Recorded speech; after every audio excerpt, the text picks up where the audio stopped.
नमस्कार, आपका स्वागत है हमारे YouTube चैनल बायो गुरु पर।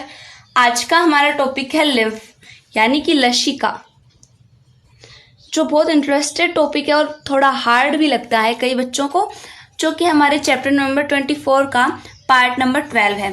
इसके बाद हमारा एक लास्ट पार्ट और रहेगा, पार्ट नंबर 30, तो हमारा चैप्टर कंप्लीट हो जाएगा। तो चलिए लसिका के बारे में जान लेते हैं। तो फॉर्मेशन ऑफ लिम्फ यानी कि लिम्फ का निर्माण कैसे होता है, लसिका का निर्माण कैसे होता है। टॉपिक क्या है हमारा? Formation of lymph.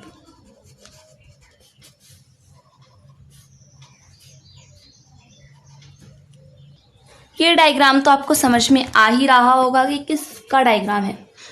तो ये है हमारी आर्टरी यानी कि धमनी है ये हमारी, और जो ये कोई ऑर्गन है, इस ऑर्गन में क्या आ रही है? ब्लड वेसल्स आ रही है। और ये है हमारी वेन्स यानी कि शिराएं। तो आर्टरी है, आर्टरी आगे जाकर के किस में टूट जाती है? आर्टरियोल्स में। और आर्टरियोल्स आगे जाकर के किसको ब्लड देते हैं? कैपिलरीज को। तो यहाँ पे मैंने आर्टरियोल्स को नहीं बताया, यानी कि धमनिकाओं का यहाँ पे कोई ज़्यादा रोल नहीं है। तो ये है हमारी कैपिलरीज। सीधे हम कैपिलरीज पे आते हैं।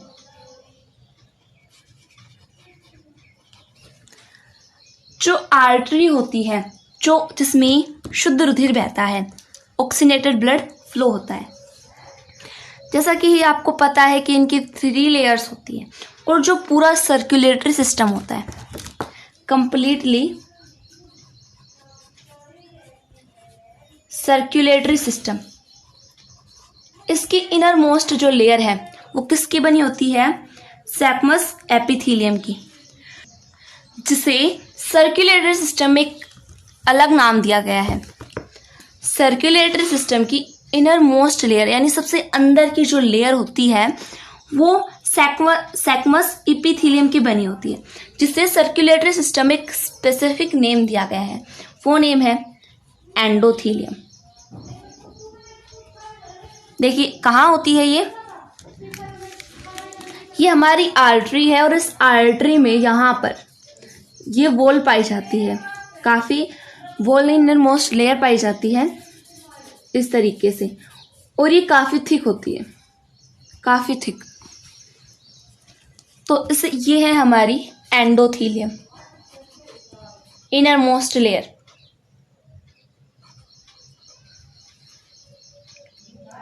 और उसके बाद आती है हमारी मसल्स की कुछ लेयर्स।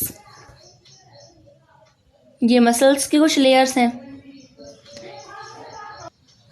ये काफ़ी मोटी है। और जो हमारी कैपिलरीज हैं आगे जाके जो डिवाइड हो चुकी है, उनमें ओनली एक सिंगल लेयर पाई जाती है। ये काफ़ी पतली होती है, तो आपको पता ही है, इसमें ओनली एक लेयर पाई जाएगी। वो लेयर कौन सी होगी? वही एंडोथेलियम की। पूरे सर्कुलेटरी सिस्टम की इनर मोस्ट जो लेयर है वो है एंडोथेलियम, यानी कि सबसे आंतरिक परत, जो हर सर्कुलेटरी सिस्टम के पार्ट में पाई जाएगी, यानी वेन्स, आर्टरीज और कैपिलरीज, आर्टरियोल्स, वेन्यूल्स, हार्ट, इन सब में पाई जाएगी एंडोथेलियम की लेयर। यहाँ पे ये ओनली एक सिंगल सेल की लेयर होती है एंडोथेलियम की। कैपिलरीज में ओनली एक सिंगल सेल की क्या होती है? लेयर होती है। और ये जो कैपिलरीज हैं ये आगे जाके किस में मिल जाती हैं? वेन्स में। वेन्स से अपना ब्लड डाल देती हैं। यहाँ पे भी वही होगा, इसमें भी वही लेयर पाई जाएगी। दूसरे कलर से बना देते सबसे मोटी वाली लेयर, और फिर मसल लेयर्स में जगह नहीं है, मैंने छोटी बना दी थी। चलो कोई नहीं, आपको समझ में आ गया होगा। सेम ऐसा ही यहाँ पे पाया जाएगा, आर्टरी जैसा ही वेन्स में पाया जाएगा। तो ये है हमारी सेल्स। सेल्स कहाँ पे है हमारी? ये थोड़ी छोटी छोटी सेल्स हैं हमारी। इन सेल्स को क्या चाहिए होगा? जो ब्लड से O2 आता है वो चाहिए, ग्लूकोज चाहिए कुछ, और प्लाज्मा, तो ये सब कहाँ से एक्सचेंज होता है? सेल्स को ये चीज़ें कहाँ से मिलेंगी? आर्टरी की वॉल कैसी है? काफ़ी थिक है। तो काफ़ी थिक होने के कारण आर्टरीज से सीधे जा नहीं सकते, ये जाएंगे कैपिलरीज के माध्यम से। कैपिलरीज के माध्यम से जाएंगे इस ऑर्गन के अंदर। इस ऑर्गन के अंदर जा तो चुके हैं, लेकिन ये ऑर्गन में काफ़ी दूर दूर सेल्स हैं, तो ये इन तक डायरेक्टली नहीं पहुंच पाएंगे। तो देखिए कैसे पहुंचते हैं ये। इसमें दूसरा पेन यूज कर लेती हूं मैं। हमारे ब्लड के अंदर क्या क्या है? पहला है हमारा आरबीसी, सबसे इंपॉर्टेंट, जो मैं ब्राउन कलर से बना रही, और साथ में कुछ प्लाज्मा भी है। प्लाज्मा कैसे रंग का होता है? ये प्लाज्मा है स्किन कलर का, ऐसा, ये प्लाज्मा है। और कुछ प्रोटीन्स हैं ब्लड प्लाज्मा के अंदर। ब्लड प्लाज्मा के अंदर 3 प्रकार के प्रोटीन है, आपको पिछले लेक्चर्स में बता दिया गया था। कौन कौन से हैं? एल्बुमिन, फाइब्रिनोजन और ग्लोब्यूलिन। जो प्लाज्मा में प्रोटीन्स पाए जा रहे हैं वो काफ़ी बड़े साइज के हैं, इस कारण से वो इस ऑर्गन में नहीं आ पा रहे। लेकिन जो छोटे प्रोटीन्स हैं जिनका साइज लार्ज नहीं है, वो ब्लड प्लाज्मा में और ब्लड प्लाज्मा के माध्यम से ऑर्गन के अंदर आ जाएंगे। तो देखिए,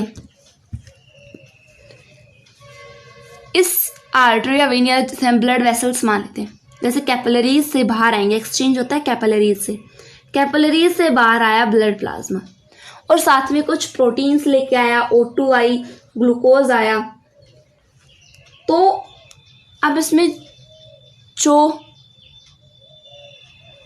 फ्लूइड आया है उसे हम कहेंगे टिश्यू फ्लूइड,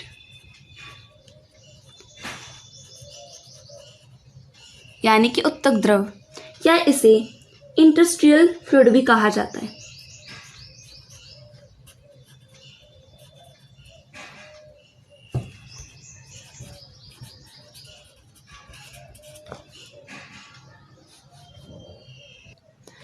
अब इनमें से कुछ आवश्यक चीजें सेल्स को मिल जाएंगी, लेकिन जब इन्होंने O2 ग्रहण की, सेल्स ने O2 ग्रहण की, तो ये प्रोड्यूस भी करेंगे गैस, वो है CO2।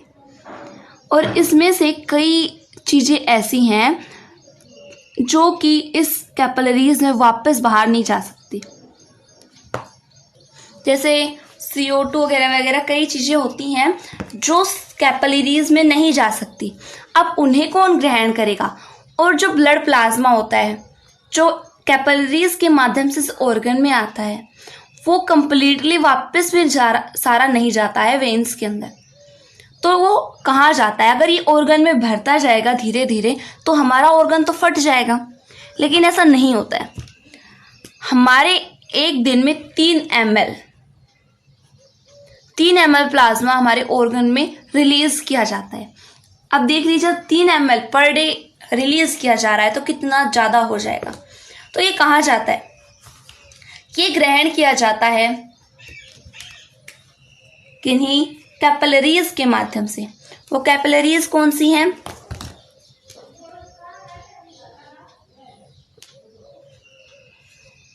ये वो कैपिलरीज हैं, ये आगे से बंद है और इनके द्वारा एब्जॉर्ब कर लिया जाता है CO2, और जो प्लाज्मा रिलीज हुआ था 3 ml पर डे। फिर आप देख लीजिए 3 ml का प्लाज्मा यहाँ से क्या कर लिया गया? ग्रहण कर लिया गया। ये है हमारी लिम्फ कैपिलरीज, इन्हें कहते हैं लिम्फ कैपिलरीज। Lymph capillaries.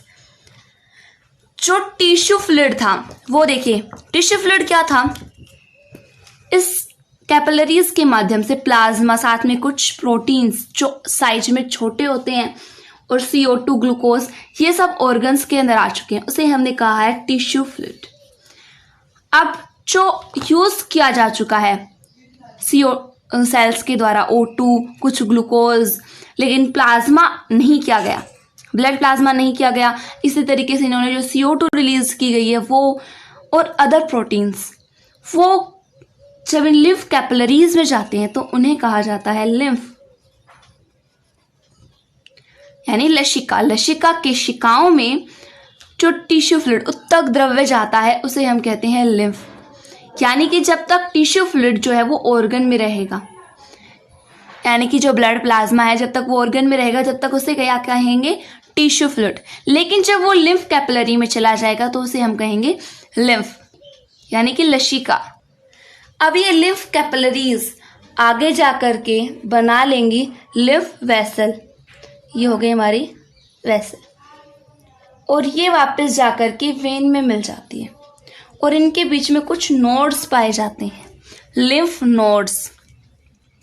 क्या क्या बताया है, ये है हमारे लिम्फ वेसल, ये है हमारी नोड, लिम्फ नोड।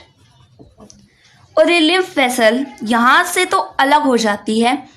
देखिए लिम्फ वेसल क्या काम कर रही है कि यहाँ से जो बचा हुआ पदार्थ है जैसे कि कुछ प्रोटीन, CO2, ब्लड प्लाज्मा, वो वापस वेन्स में ही ले जा रही है। अब ये इससे हमें क्या फायदा है, वापस उसी में जा रही है, वहां से निकली वहां से वापस जा रही है। तो देखिए मैं आपको इसको एक एग्जांपल से समझाती हूँ। जैसे ये है रिवर, राइट। इस रिवर में मतलब इसका पानी खराब है या शुद्ध है, इसमें कुछ गंदगी है, इसे देखने के लिए हम इससे थोड़ा सा पानी लेते हैं और फिर चेकिंग हाउस में भेज देते हैं। यहाँ से चेक होके आता है तो वापस हम इसे वापस इसी में डाल देते हैं। तो ये काम करता है हमारा लिम्फ नोड, चेकिंग हाउस का, और इसीलिए हमने लिम्फ वेसल्स काम में ली हैं ट्रांसफर करने के लिए। जो यहाँ पे लिम्फ नोड है इसमें लिम्फोसाइट्स बहुत ज्यादा पाई जाती है। बी लिम्फोसाइट और T लिम्फोसाइट ये दोनों काफी ज्यादा पाई जाती है। एक बार हम इसे शॉर्ट में देख लेते हैं। देखिए आर्टरी है, ये इसकी जो वाल लेयर है वो काफी थिक है। काफी थिक होने के कारण यहाँ से RBCs, ब्लड प्लाज्मा, कुछ प्रोटीन्स, ब्लड प्लाज्मा में मैंने 3 प्रोटीन बताए हैं, एल्बुमिन, फाइब्रिनोजन और ग्लोबुलिन। ये तीनों प्रोटीन तो जा नहीं सकते क्योंकि इनका लार्ज साइज होता है। तो और कोई छोटे मोटे जो प्रोटीन्स हैं, कुछ एमिनो एसिड्स और ग्लूकोज, O2, ये सारे कैपिलरीज के माध्यम से ऑर्गन में आ चुके हैं। जो ग्लूकोज को चाहिए उसने वो ले लिया है, वो ब्लड प्लाज्मा नहीं लेगा क्योंकि इसे उसकी जरूरत नहीं है। तो अब ये ब्लड प्लाज्मा इसमें भरता जाएगा तो हमारा ऑर्गन तो फट जाएगा। लेकिन इन्हें ग्रहण करने के लिए भी कुछ कैपिलरीज होती हैं जिनका नाम है लिम्फ कैपिलरीज, यानी कि लसिका वाहिनियां।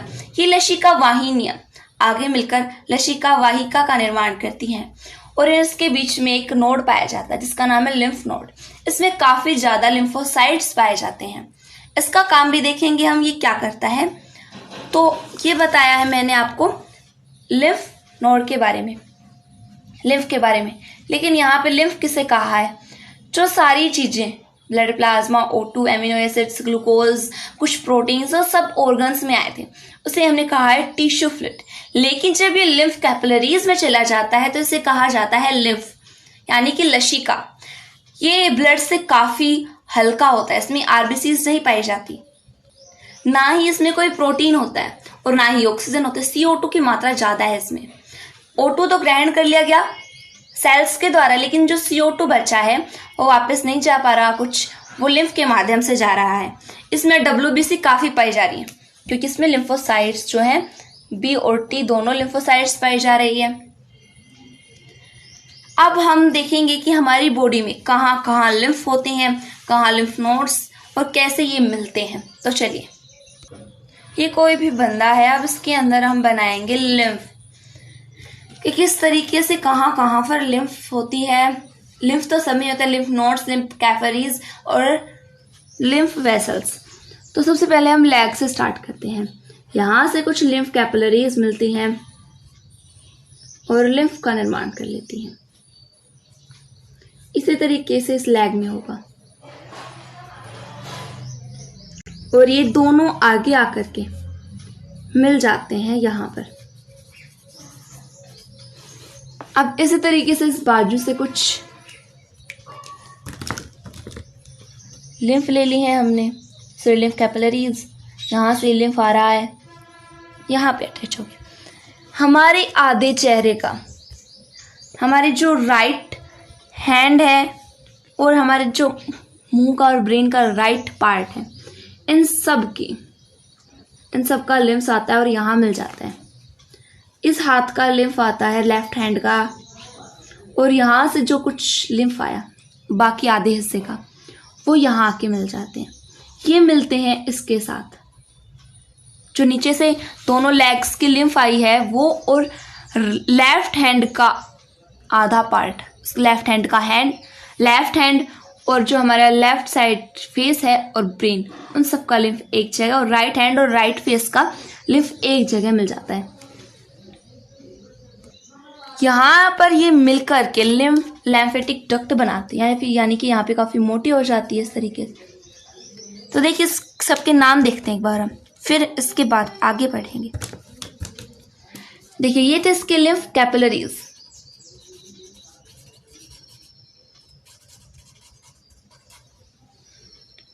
और ये है duct, lymph duct. Lymph duct किसे कहा? ये सबसे बड़ी लिम्फ है, लिम्फ वेसल है जो कि लिम्फ को ले जाती है, सबसे बड़ी है, क्योंकि यहाँ पे आकर दोनों मिल चुकी हैं, ये पूरे शरीर का और ये लेफ्ट साइड राइट हैंड और राइट पार्ट का, राइट फेस के पार्ट का। ये थी दोनों हमारी लिम्फ डक्ट। अब इनके नाम और अलग अलग है। इस राइट वाली का नाम अलग है और लेफ्ट वाली का नाम अलग है, और राइट वाली लिम्फेटिक डक्ट का नाम अलग है। इसके नाम क्या है? इस डक्ट का तो नाम है राइट, दूसरा पेन लेना पड़ेगा, राइट लिम्फेटिक डक्ट। और ये वाली जो डक्ट है इसका नाम है थैरोसिक डक्ट।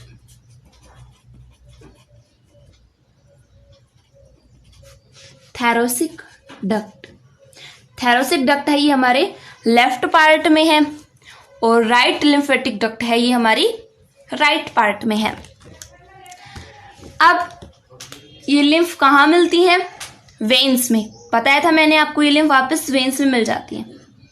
तो अब यहां पर हम बनाएंगे वेन्स।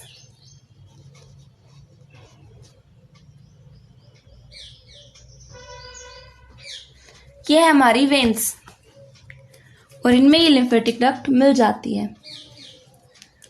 अब इन वेन्स का नाम भी अलग अलग है। इस ऊपर वाली वेन का नाम वी शेप में दिखाई दे रही है, इसमें देखिए, ये वाली जो वेन है इसका नाम है जैगुलर वेन।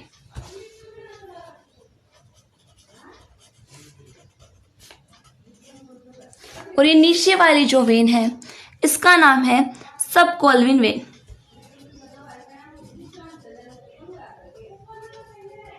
सबक्लविन वेन, ये दोनों वेन आकर के इस डक्ट में जुड़ जाती हैं। इसी तरीके से सेम नाम है दोनों का, जैगुलर वेन और सबक्लविन वेन।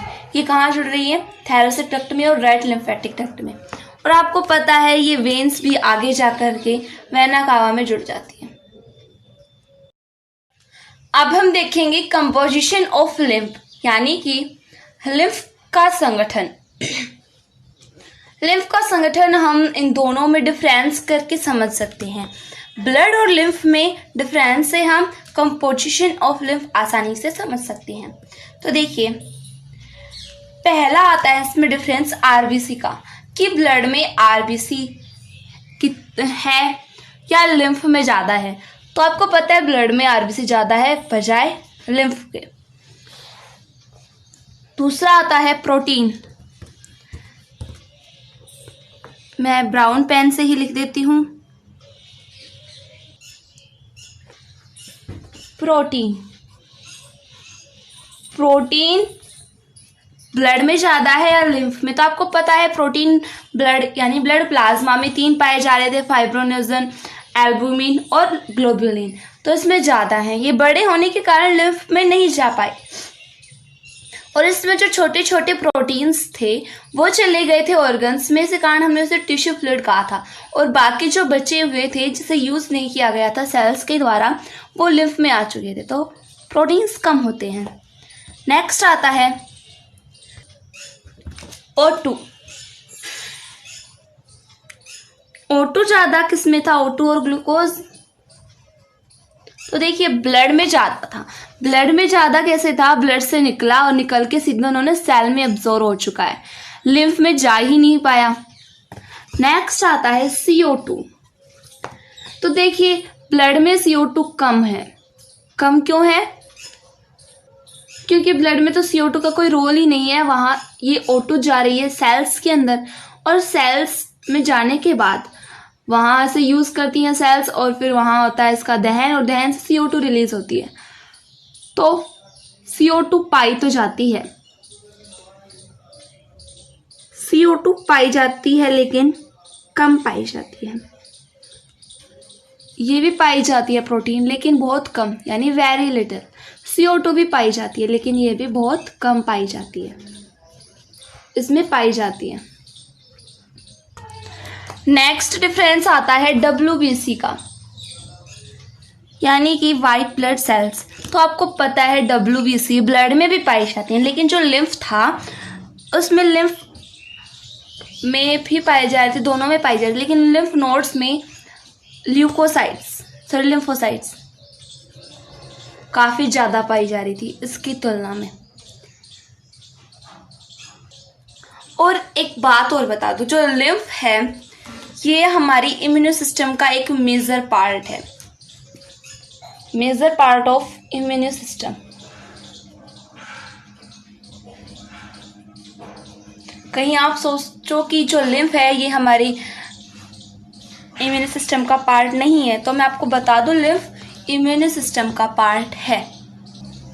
अब बात आती है लिम्फेटिक वेसल्स की। इसमें एक बात बतानी है मुझे आपको। लिम्फेटिक वेसल ये क्या है? आपको पता होगा लिम्फ कैपिलरीज मिलकर के लिम्फेटिक वेसल्स का निर्माण करती हैं। तो देखिए जैसे ये है हमारी लिम्फेटिक वेसल, लेकिन इसके जो वाल्व थी, कौन सी वाल्व? जो सर्कुलेटरी सिस्टम में मेजर पार्ट था, इसे हमने एक स्पेशल नाम दिया था एंडोथीलियम, वो भी पाई जा रही है। तो वो पार्ट है यहाँ पर ये है हमारी एंडोथीलियम, काफी मोटी है, जो कि सैक्वस एपिथीलियम से बनी हुई है। तो अब देखिए हमारी जो लिम्फेटिक वेसल्स हैं, मैं इसे वेसल्स कहूँगी ओनली फॉर, जो वेसल्स हैं, देखिए जैसे हमारा हार्ट पंप करता है, राइट, इससे निकलती क्या है? आर्टरीज। जब हार्ट पंप कर रहा है तो ये आसानी से ब्लड जो है आर्टरीज के माध्यम से चला जाएगा, मतलब इसमें हाई प्रेशर रहेगा। लेकिन जो हमारी वेन्स हैं ये वापस आती हैं तो इसमें थोड़ा कम प्रेशर रहता है। जब ये एक बार कॉन्ट्रैक्ट होता है तो ये ऐसे छोटा हो जाएगा, तो थोड़ी ऊपर तो क्या चढ़ता है? ब्लड चढ़ता है, मतलब ब्लड जो है वो आता है सभी पार्ट से हार्ट में। तो जब ये पंप करेगा तो ये थोड़ा सा ऊपर चढ़ जाएगा, फिर रिलैक्स होगा तो वापस नीचे जाएगा। तो इसे रोकने के लिए वेन्स में क्या पाए जा रहे थे? वाल्व पाए जा रहे थे। इस तरीके से वाल्व क्यों पाए जा रहे थे? क्योंकि उसमें जो प्रेशर था वो लो था। प्रेशर लो होने के कारण क्या हो रहा था? या तो फिर वो ऊपर भी जा सकता था या फिर नीचे, यानी बैकवर्ड और फॉरवर्ड दोनों फ्लो कर सकता था। जब ये सीधी तरफ जाएगा, मतलब जिस तरफ से जाना होगा हार्ट की तरफ ही जाएगा, तो ये वाल्व्स ऐसे ऊपर हो जाते हैं इस तरीके से। लेकिन जब इसने बैकवर्ड फ्लो करने की सोची तो ये वाल्व्स कैसे होंगे? ये वाल्व्स इस तरीके से खड़े हो जाएंगे और जो इनके अंदर बचा है वो इसमें रह जाएगा, और जैसे ही ब्लड पंप करेगा तो ब्लड आगे की तरफ फ्लो करने लग जाए। सेम सिचुएशन होती है वेसल में, लिम्फेटिक वेसल में। कैसे? देखिए, यहाँ से कुछ निकलती जा रही हैं, वापस इसी में जा रही हैं वेसल्स। तो इसमें तो हार्ट पंप कर रहा है, इस कारण ये ऊपर की तरफ जा रही है। लेकिन जो हमारे लिम्फेटिक वेसल्स हैं उनमें तो कोई पंप ही नहीं कर रहा है, मतलब कोई ऊपर खींच ही नहीं रहा है ब्लड को, तो ये कैसे जाएंगी ऊपर? ये चाहती हैं मसल्स के कॉन्ट्रैक्ट होने से। जैसे हम व्यायाम करते हैं तो हमारी मसल्स कॉन्ट्रैक्ट होती हैं, जिससे हमारे जो लिम्फेटिक वेसल्स में जो ब्लड होता है वो वापस वेन्स में चला जाता है। तो इसमें काफ़ी कम प्रेशर होने के कारण, लो प्रेशर, वेन्स और आर्टरी से काफ़ी कम होता है। अब वैसे आर्टरी में तो हाई प्रेशर है, लेकिन वेन्स में कम है, उससे भी कम होता है इन लिम्फेटिक वेसल्स में। इस कारण इसमें वाल्व पाए जाते हैं। ये वाल्व भी इसी तरीके से हेल्प करेंगे। जब जैसे कि ये है हमारे वाल्व्स। जब ब्लड आएगा, जब वो ऐसे फ्लो होगा तो ये वाल्व सीधे हो जाएंगे और चला जाएगा आसानी से ब्लड। लेकिन जब ये ब्लड वापस फ्लो करने की सोचेगा तो यहाँ से ऐसे टकराएगा इसके ब्लड और ये इस तरीके से बंद हो जाएगा, और जो ब्लड है वो यहीं पे रह जाएगा, नीचे नहीं आ पाएगा। तो समझ गए होगे, जब ये ऐसे फ्लो करेगा तो ऐसे खुल जाएंगे, लेकिन ये जब बैकवर्ड फ्लो करने की सोचेगा तो इस तरीके से इस पर प्रेशर लगेगा वाल्व पर और ये नीचे की तरफ बंद हो जाएंगे। तो लिम्फेटिक वेसल्स में वाल्व पाए जाते हैं। मैंने आपको बताया था, अभी बात कर रही थी मैं कि कैसे लिम्फेटिक वेसल्स से ब्लड वेन्स में जाता है। इसमें तो बहुत कम प्रेशर होता है। ये होता है हमारी मसल जो होती हैं उनके कॉन्ट्रैक्ट से। जब हम एक्सरसाइज करते हैं तो हमारी मसल्स काफ़ी खिंचाव उत्पन्न होता है मसल्स में, इस कारण वो जो लिम्फेटिक वेसल्स में जो ब्लड होता है वो वेन्स में जा पाता है। इसीलिए जो इंसान रोजाना एक्सरसाइज करते हैं वो काफ़ी खूबसूरत होते हैं, और जो नहीं करते हैं उनके स्वेलिंग आ जाती है चेहरे पर, थ्रोट पर, गर्दन पर और अपने मुंह पर काफ़ी सूजन आ जाता है, क्योंकि उनकी लिम्फेटिक वेसल्स नहीं जा पा रही हैं वेन्स तक। इस कारण से हमें कहते हैं ना, हंसना सेहत के लिए अच्छा होता है। इसी कारण से हंसना सेहत के लिए अच्छा होता है, क्योंकि इससे हमारी जो मसल्स होंगी मुंह की वो काफ़ी कॉन्ट्रैक्ट होंगी, और जिससे हमारे लिम्फेटिक वेसल्स का जो ब्लड है वो वेन्स में जा पाता है। ये बात कर ली हमने लिम्फेटिक वेसल की, जिसमें वाल्व पाए जाते हैं। नेक्स्ट इसमें आता है हमारा लिम्फेटिक नोड्स।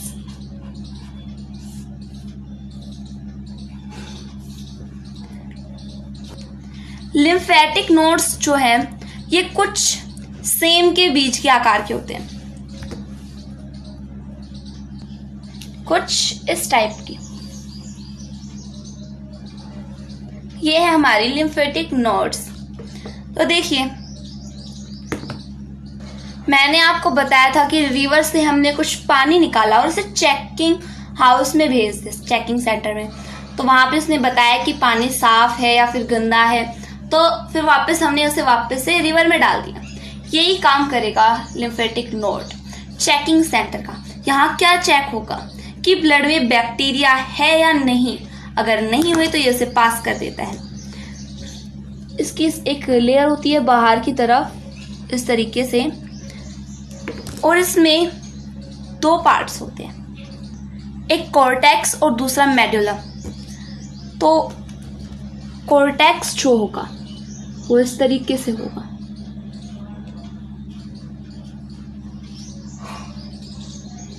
और इसके अंदर होगा हमारा नोड मेडुला। तो देखिए, ये है हमारा कॉर्टेक्स और ये है हमारा मेडुला।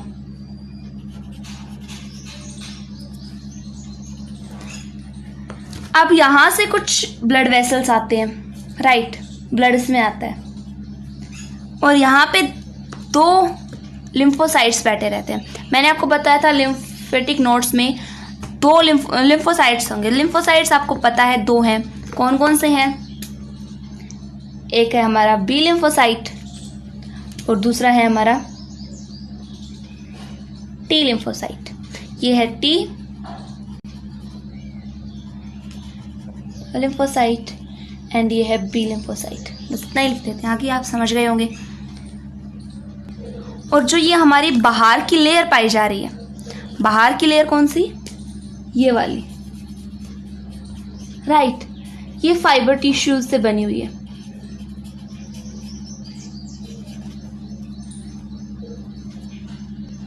अब ब्लड इसके माध्यम से आता है इसके अंदर, सॉरी, और फिर यहाँ पे चेक होता है कि ब्लड में बैक्टीरिया है या नहीं। बैक्टीरिया की जांच होती है, सही होगा तो ये सारी ब्लड वेसल्स, इस तरीके से कई ब्लड वेसल्स आती हैं इसमें, और वो सारी एक के माध्यम से निकल जाती हैं, बड़ी ब्लड वेसल्स के माध्यम से। तो ये है हमारा लिम्फेटिक नोड।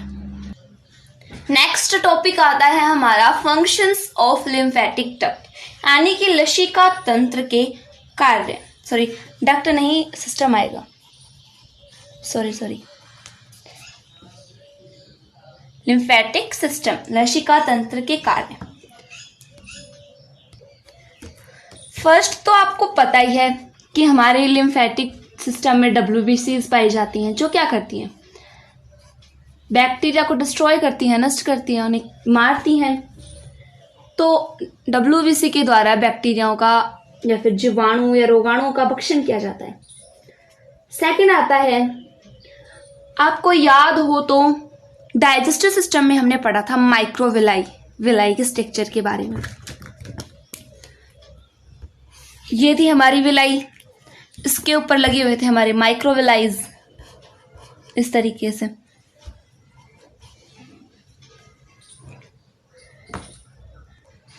यहां से क्या आता था? ब्लड आता था, उसे कौन ग्रहण करने के लिए यहां होनी चाहिए थी? Blood vessels. तो ब्लड वेसल्स को मैं ब्राउन कलर से ड्रा कर रही हूं। तो ये है हमारी ब्लड वेसल्स, इनके द्वारा क्या कर लिया जाता था? ब्लड ग्रहण, रक्त ग्रहण कर लिया जाता था। और इसमें एक बात और आती है, जो हमारी माइक्रोविलाइज थी, यानी कि सूक्ष्मांकुर, या ये जो थे, ये इनमें वसा हुआ करता था, डाइजेस्टिव फैट या लिपिड जिसे कहते हैं। इस वसा को कौन लेता था? इसे भाई ये ब्लड तो कह देता मैं इसे लूंगा नहीं, तो फिर इसे लेने के लिए यहाँ पे आता है एक लिम्फ, इसे लेगी लिम्फेटिक वेसल। तो यहाँ से ये लिम्फेटिक वेसल इसे ले लेती है और इसे वैन में डाल देती है। तो दूसरा काम क्या हो रहा है कि हमारी कहाँ था? हमारे आंत में था। आंत से अवशोषित जो वसा है, ये लिपिड है, इसे कौन ग्रहण कर रहा है? इसका नाम आपको याद हो तो लैक्टियल वेसल। इसके माध्यम से लसिका में जाता है और वहां से ये जो इसे लिम्फेटिक वेसल है, ये इसे वेन में छोड़ देती है। ये हमारी आंत्र में है। ये जो वसा है ये ग्रहण किया जाता है इस लैक्टियल वाहिका के द्वारा। ये एक वाहिका है लैक्टियल वेसल, और इसके द्वारा ग्रहण किया जाता है और ये लसिका में छोड़ देता है इसे आगे, और लसिका में जाने के बाद इसे लसिका वाहिनियां शिरा में छोड़ देती है। तो दूसरा क्या होगा? एब्जॉर्बिशन ऑफ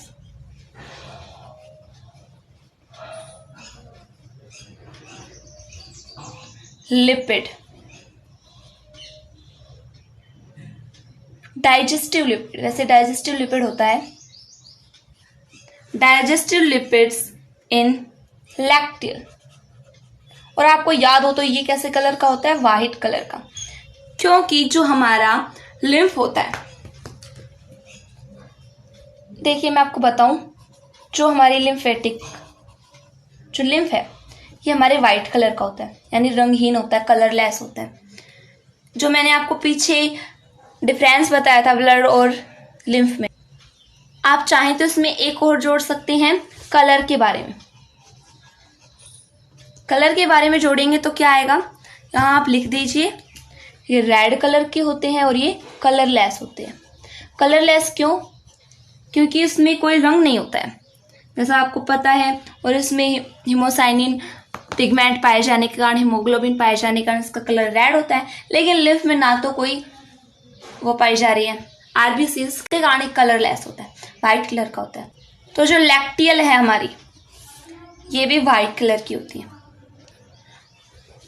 और जो हमारा लिम्फेटिक सिस्टम है, ये जो पदार्थों को एब्जॉर्ब करता है, मतलब अवशोषित पदार्थों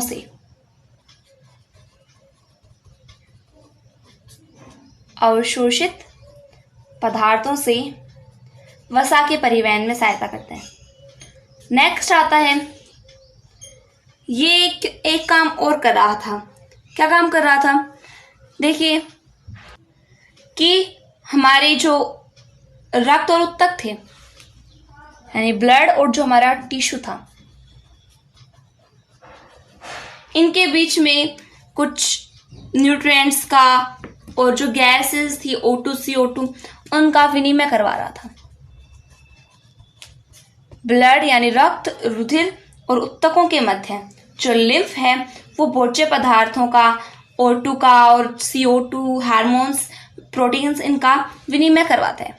तो ये थे कुछ का मेन काम। इसमें सबसे इंपॉर्टेंट आता है लैक्टियल का। ये आपको याद होना चाहिए, ये कई बार पूछ लिया जाता है नीट में, आपकी बार ये आने के चांसेस हैं। लेकिन जो ये ब्लड और टिश्यूज के बीच में विनिमय है, ये ज़्यादा सही नहीं है। सही तो है लेकिन ज़्यादा हम इसे नहीं बता सकते। वैसे तो कैपिलरीज थी,